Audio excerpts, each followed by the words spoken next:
The biological pump, also named marine carbon cycle, is a biogeochemical process that happens in all world oceans. It transports CO2 from the surface to the depths of the ocean.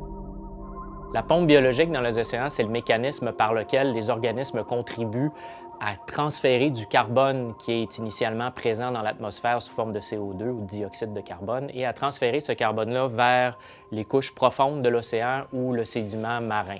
Une question majeure qui se pose pour les scientifiques, c'est avec les changements climatiques, comment est-ce que la biologie va modifier la façon dont le CO2 atmosphérique est ou n'est pas absorbé par l'océan. Les algues, soit à la base de la glace ou à la surface de l'eau, vont fixer le CO2 lors du processus de photosynthèse. Donc ce CO2-là va être clivé en quelque sorte et l'atome de carbone qui est contenu à l'intérieur va être intégré dans la biomasse vivante, donc dans les molécules dont la plante a besoin pour faire ses activités vitales. On a un équilibre qui se fait entre l'atmosphère et l'eau. Et puis, une fois que le carbone est dissous dans l'eau, ça va être pompé par les microalgues. Et une fois que c'est sous forme de matière organique, donc soit ça peut être recyclé parce que c'est consommé par les bactéries qui vont le remettre sous forme dissoute, soit ça va être consommé par des plus gros organismes, c'est la chaîne alimentaire, soit ça va sédimenter vers les fonds des océans. Et là, c'est séquestré sur des milliers, des millions d'années. Carbon is captured by phytoplankton, providing energy for marine biomass growth and nourishing the entire marine ecosystem. The zooplankton eat the phytoplankton, then the carbon is transferred when the animals grow and when they produce eggs. So that's all carbon that goes from one animal to the other. Fish that eat zooplankton, and then the bigger animals will eat the fish. And in the Arctic system, it goes all the way to the polar bear. Donc, dépendamment du sort des algues ou de la matière organique qui va tomber vers le fond, le carbone va être entreposé sur des intervalles de temps plus ou moins longs.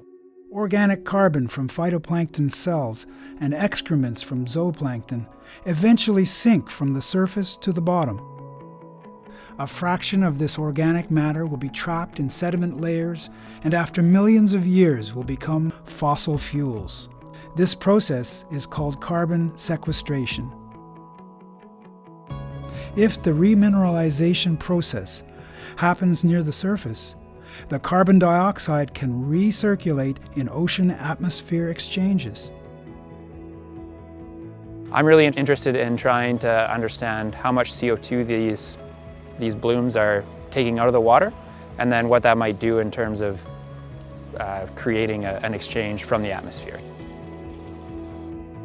On essaye de savoir comment le bloom va progresser. Est-ce qu'il va devenir plus intense? Est-ce qu'il va devenir moins intense? S'il devient plus intense, la pompe biologique tourne plus vite, on absorbe du CO2.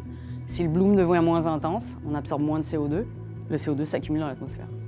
By reducing the levels of atmospheric CO2, the biological pump plays an important role in the climate regulation of our planet. Sea ice limits the ocean-atmosphere exchanges and therefore should be considered in the study of the carbon cycle. Also to be considered in the research are the microalgae trapped in the ice and released in the water as the sea ice melts.